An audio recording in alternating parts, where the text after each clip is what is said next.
자본은 기업의 종잣돈이다. 오, 자본은 기업의 종잣돈이다. 허생은 근육있게만 좋아했고 그의 처가 바늘제품을 팔아서 입에 풀칠을 했습니다. 저는 계속 허생에게 돈을 벌어오라고 구박을 했고 이에 못 이겨 허생은 한양 부자 변씨를 찾아가서 은 1만 양을 조달했습니다. 돈을 내놓은 것을 보고 하인들이 왜 저런 거렁뱅이에게 돈을 빌려주느냐 하자 변씨가 말했습니다. 남에게 무엇을 빌리러 오는 사람은 을에 자기 뜻을 대단히 선전하고 신용을 자랑하면서 비굴한 빛의 얼굴에 나타났고 말을 중언부언하게 마련이다. 그런데 저 객은 행색은 없으라지만 말은 간단하고 눈을 오만하게 뜨며 얼굴에 부끄러운 기색이 없는 것을 보아 재물 없이도 스스로 만족할 수 있는 사람이다. 그 사람이 해보겠다는 일이 작은 일이 아닐 것임에 나 또한 그를 실험해 보려고 하는 것이다. 안 주면 모르되 이왕 주는 바에는 성명을 물어 무엇하겠느냐. 허생은 입수한 1만 양으로 과일과 말총을 매점매석해서 이익을 내고 무인도를 사서 2,000명의 사람을 농사를 지어 일본에 수출해 100만 양을 번 후 50만 양은 바다에 내다버리고 나머지 50만 양은 나라의 안에 두루 돌아다니면서 가난하고 힘없는 사람에게 구제했습니다. 그리고 또 10만 양이 남았습니다. 허생이 변씨에게 가서 나를 알아보시겠소 하고 묻자 변씨는 놀라 말했습니다. 그대의 안색이 조금도 나아지지 않았으니 혹시 1만 양은 실패를 보지 않았소? 허생이 웃으며 10만 양을 내놓았다. 변씨가 놀라 일어나 절을 하며 사양했고 10분의 1 이자만 받겠다고 하자 허생이 역적을 내며 말했습니다. 당신은 나를 장사치로 보는가?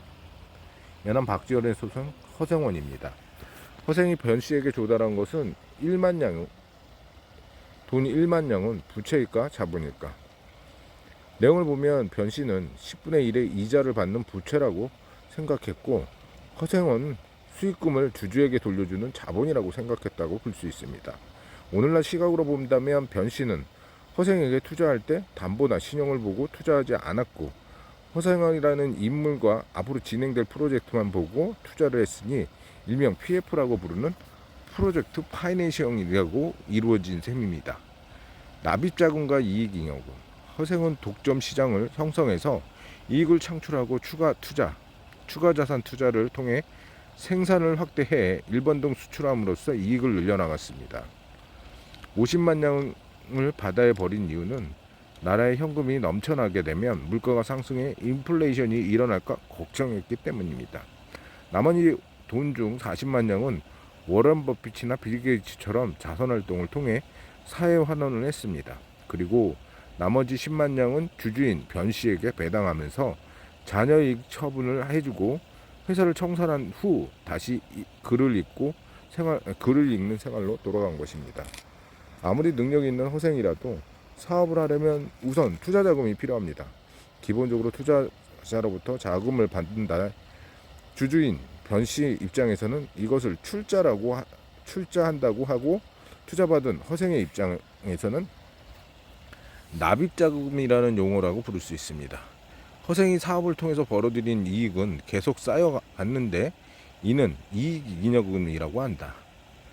재무상태표상 자본의 구성 항목.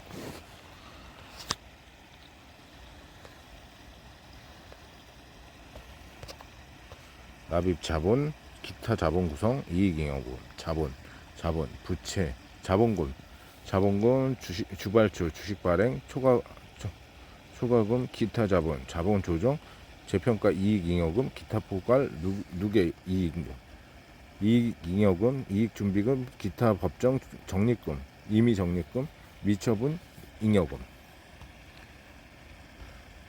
포괄이익 계산서, 단기 순이익, 기타 포괄 손익, 단기 순이익, 기타 포괄 순이익, 재평가 자산 재평가 손익, 공정가치 금융 자산 평가 손익, 매도 가능 금융 자산 평가 손익, 기타 손익, 납입자금, 납기 이익잉여금.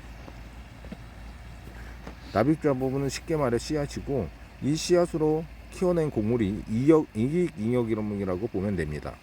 배가 고팠다고 씨앗을 먹게 되면 다음에 농사를 지을 수 없듯이 주주에게 배당할 때 납입자금은 건들지 말고 이익잉여금 범위 내에서만 해야 합니다. 그래서 납입자금이 충실하게 유지되는 것입니다.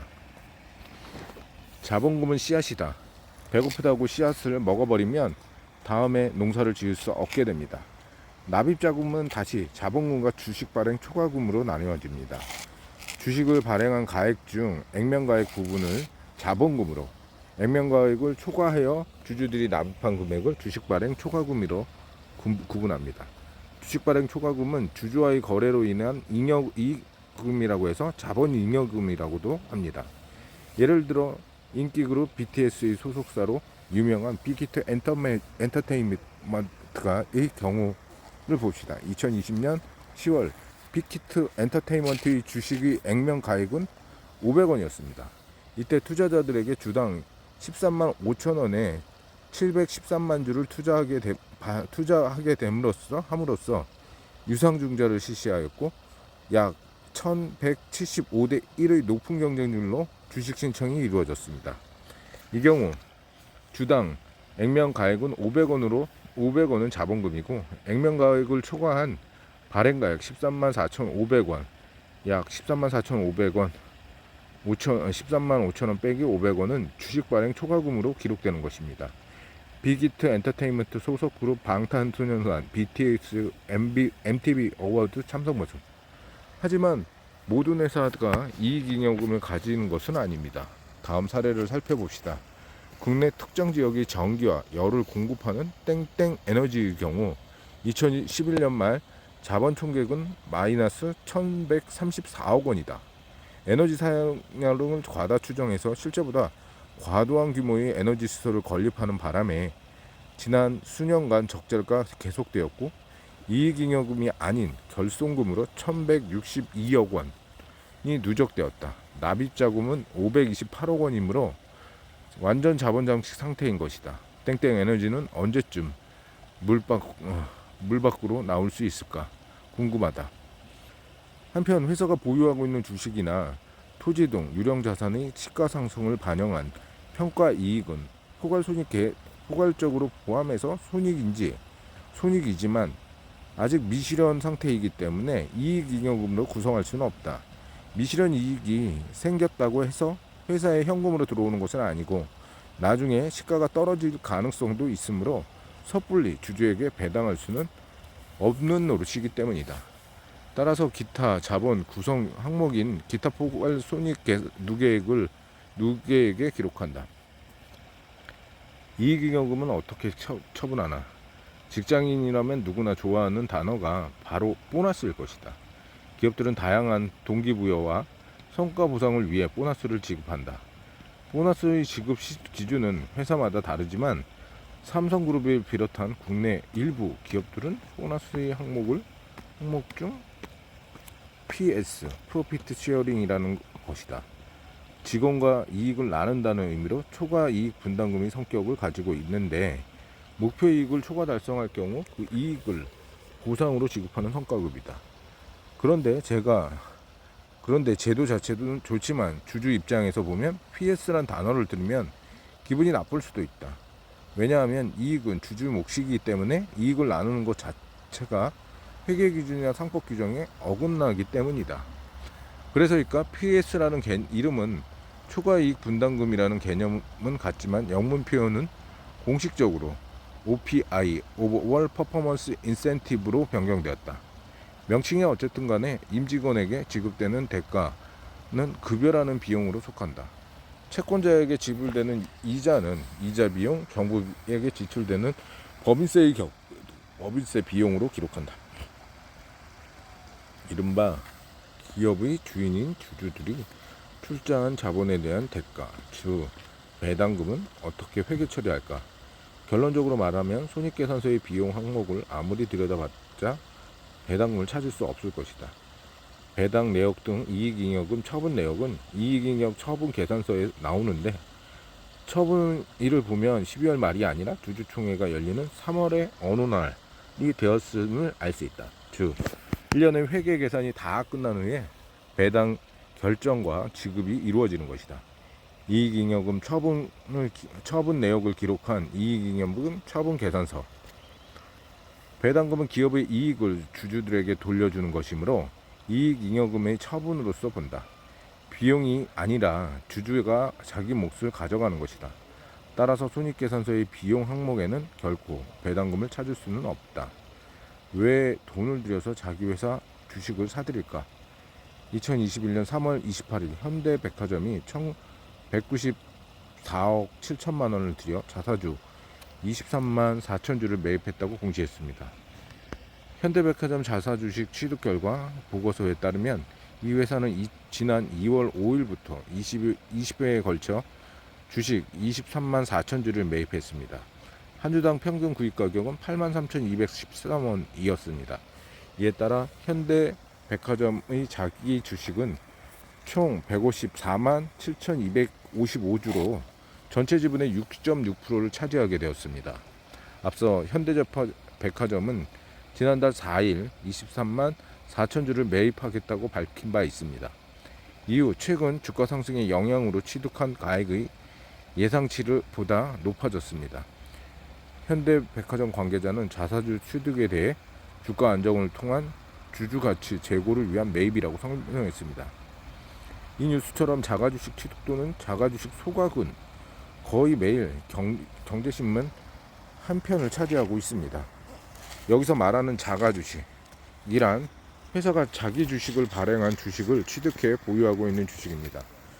쉽게 말해 자기 돈으로 자기 회사 주식을 사들이는 것입니다. 이것을 자가주식 매입이라고 합니다. 자기 주식을 매입했는데 자산으로 기록할 수 없고 오히려 자본만 차감되는 것입니다. 게다가 주식시장에서 취득한 자기 주식은 자기가 자기를 소유할 수 없는 노릇이므로 우결권도 없고 배당금도 지급하지 않습니다. 그런데 왜 기업은 자기 주식을 사들이는 걸까요? 재무상태표 주석에 나타난 자기 주식 정보의 예, 현대자동차.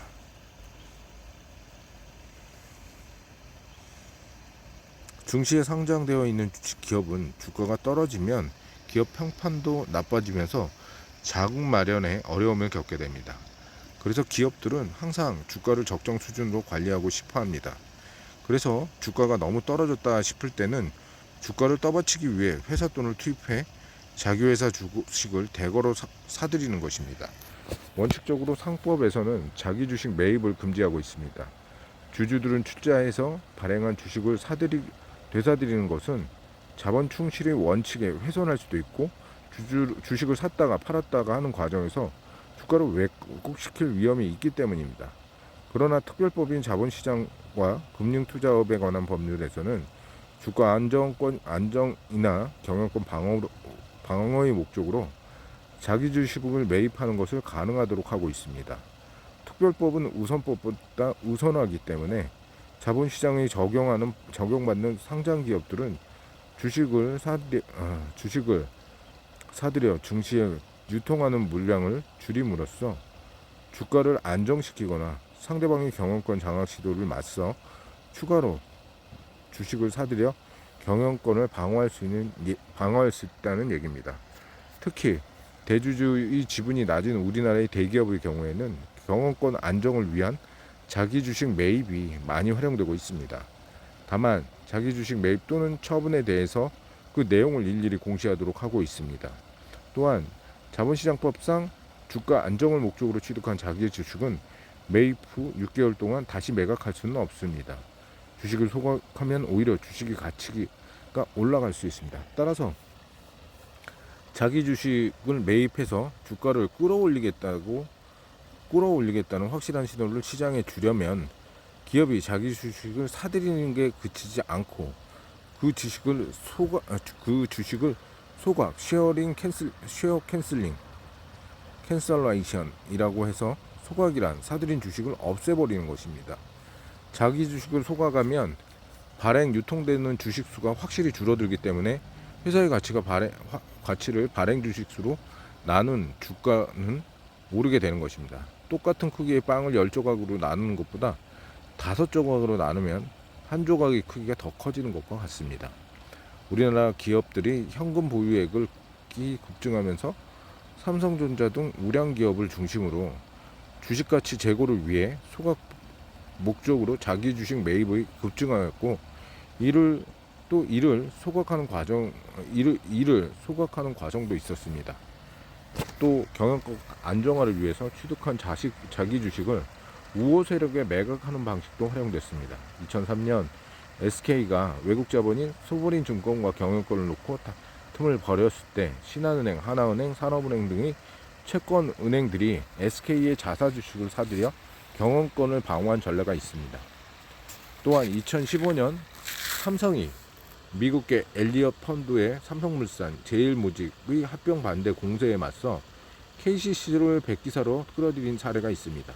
당시 엘리엇 펀드의 합병 반대의 공세에 시달렸던 삼성이 강력한 반격 카드를 내민 것입니다. 삼성물산은 자기 주식을 매각 목적을 회사 성장성 확보를 위한 합병 가결 추진 및 재무구조 개선이라고 밝혔습니다.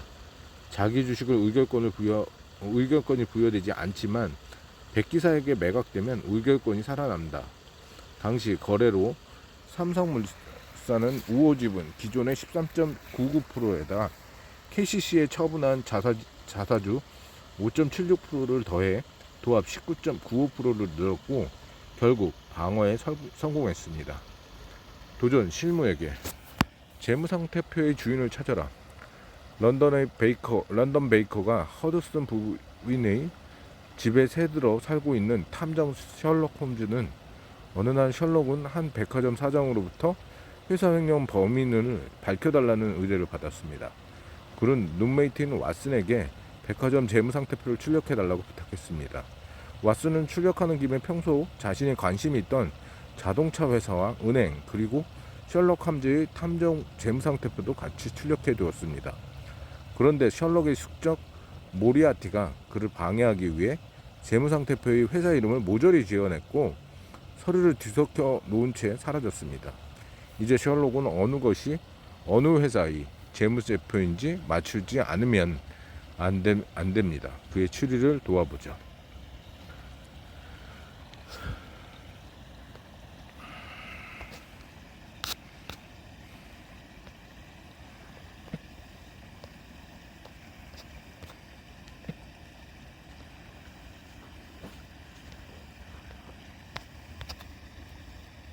현금 속 자산, 매출, 대여금, 금융자산, 유형자산 10%, 25%, 단기자산, 매입 채무, 단기 매입, 시행권, 선수권.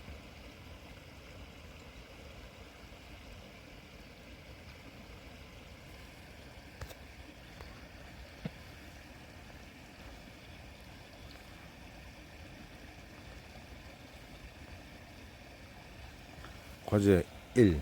앞의 표는 내 회사의 재무상태표 항목들을 그 회사의 자산 총액으로 나눈 것이다. 각 회사가 백화점, 은행, 자동차 회사, 탐정회사 중 어디에 속하는지 맞춰보자. 1. 은행 2. 백화점 3. 탐정회사 4. 자동차.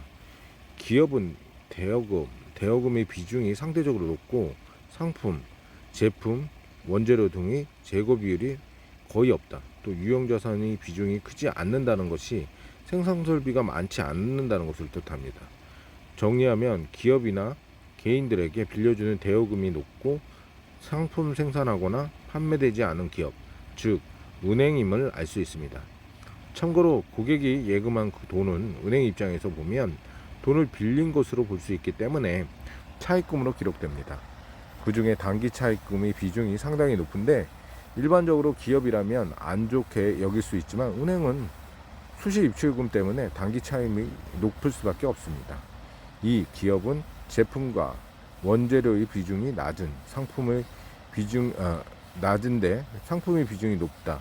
이는 직접 물건을 생산하는 게 아니라 매입해서 대파하는 기업이라는 것을 의미합니다. 제품과 원재료의 비중은 낮은데 상품의 비중이 높다. 제품과 원재료의 비중은 낮은데 상품의 비중이 높다. 제품과 원재료의 비중은 매우 낮은데 상품의 비중이 높다. 이는 직접적으로 물건을 생산하는 게 아니라 매입해서 대파하는 기업이라는 것을 의미합니다. 즉, 이 기업이 비록 셜록이 찾고 있는 백화점입니다. 참고로 백화점과 같은 유통업은 판매할 상품을 다른 업체로부터 매입하기 때문에 매입 채무의 비중이 높고 판매도 되었지만 아직 판매되지 않은 상품권 때문에 선수금 비중이 높습니다. 3. 기업은 상품, 제품, 원재료 등의 재고 자산도 없고 유형 자산의 비중도 낮다. 반면 자본의 비중이 크다. 이는 물건을 제조하거나 판매하는 기업이 아니고 공장이나 매장이 크지 않으며 외부로부터 돈을 대출받아 이루어지는 사업도 아니라는 뜻입니다. 즉, 이 기업은 바로 셜록의 탐정사무소입니다. 사건을 의뢰한 고객이 대금 지급을 외상으로 보통 이루어지기 때문에 매출 채권이 많습니다. 또 자기 건물이 아니라 세를 들어 사무소를 운영하므로 유형자산의 비중이 매우 낮습니다. 4번 회사는 제품, 원재료 등 재고자산의 비중이 높고 설비나 투자, 공장 등 유형자산의 비중이 높습니다. 이는 제조업에서 흔히 볼 수 있는 형태로 이 기업은 자동차 회사임을 알 수 있습니다.